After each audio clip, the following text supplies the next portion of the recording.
वालेकुम जी। सऊदी अरब अब्दुल मजीद माशाल्लाह जी सऊदी अरब वाले रियाद में काम लगे हैं तो वीर परदेसियों भरावां वास्ते एक मैसेज है कि हमेशा तोड़ना नहीं जोड़ना सीखो, क्योंकि तोड़न वालों दी हमेशा जी ना हवेलियां बनाइया भी वीरान हो जांदियां ने ते जेहड़े जोड़ते हैं ना किसी नूं किसी की मदद करते हैं उन्होंने कब्रां भी पक्कियां रहिंदियां ने ते कब्रां दे उत्ते नां लैण वाले भी जिंदा रहिंदे ने। सही है ते लिहाजा परदेसी वीरो तुहाडी मेहरबानी है, तुहां सानूं सपोर्ट कीता ते असीं तुहानूं सपोर्ट करने आ, क्योंकि रिज़्क देण वाली ज़ात वो अल्लाह पाक दी है। बंदा किसी नूं कोई नहीं दे सकदा। मैं बहुत माड़ा बंदा वां भरावा ते असीं कोशिश करने पे कि यार किसी दी मदद होईए ते करिए।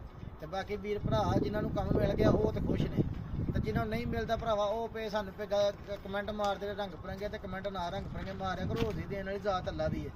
ਤੇ ਅਸੀਂ ਜੇ ਵੀਰ ਭਰਾ ਨੇ ਵੀ ਕੰਮ ਦਾ ਨੰਬਰ ਦਿੱਤਾ ਹੈ ਭਰਾਵਾ, ਤੁਸੀਂ ਆਪਣਾ ਹਿਸਾਬ ਨਾਲ ਜਾ ਕੇ ਕਿਸੇ ਨਾਲ ਗੱਲ ਕਰਿਆ ਕਰੋ। ਇਹੀ ਸਾਰਿਆਂ ਵਾਸਤੇ ਮੈਸੇਜ ਹੈ।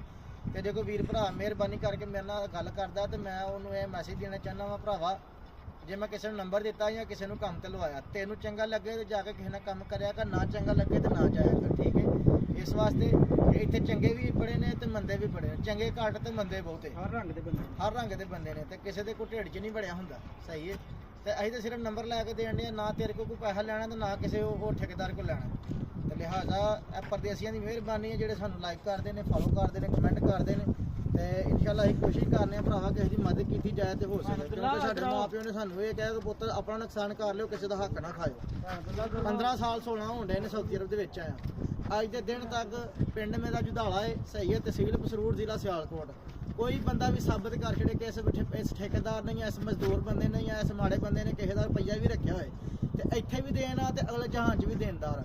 ਅਸੀਂ ਕਿਸੇ ਦਾ ਆਨਾ ਨਹੀਂ ਖਾਂਦੇ, ਨਾ ਸਾਨੂੰ ਅੱਲਾ ਖਵਾਏ। ਜੇ ਅਸੀਂ ਕਿਸੇ ਦਾ ਖਾਣ ਦਾ ਸੋਚੀਏ ਤੇ ਇਹਦੇ ਨਾਲ ਅੱਲਾ ਸਾਨੂੰ ਸੂਰ ਖਵਾਵੇ।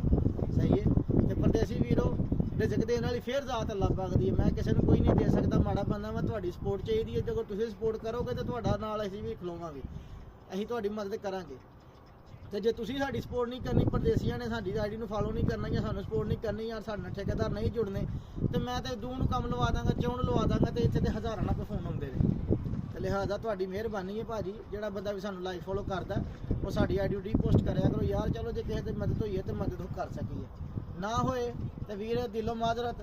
ਸਹੀ ਹੈ, ਫਿਰ ਵੀ ਦੁਆ ਕਰਨੇ ਆ ਕਿ ਯਾਰ ਮੇਰਾ ਦਿਲ ਕਰਦਾ ਕਿ ਅੱਲਾਹ ਪਾਕ ਇੰਨਾ ਕੁ ਰਿਜ਼ਕ ਦੇਵੇ, ਇੰਨਾ ਕੁ ਇੱਥੇ ਕੰਮ ਦੇਵੇ ਮੈਨੂੰ। ਜਿਹੜਾ ਪਰਦੇਸੀ ਭਰਾ ਵੀ ਫੋਨ ਕਰੇ ਮੈਨੂੰ ਕੰਮ ਦੇ ਛੜਾ, ਕਿਉਂਕਿ ਜ਼ਿਆਦਾ ਬੰਦੇ ਫੋਨ ਕਰਕੇ ਇਹ ਜਾਂਦੇ ਨੇ ਭਾਜੀ ਤੁਸੀਂ ਆਪਣੇ ਕੋਲੋਂ ਕੰਮ ਦਿਓ, ਆਪਣੇ ਨਾਲ ਲਾਓ।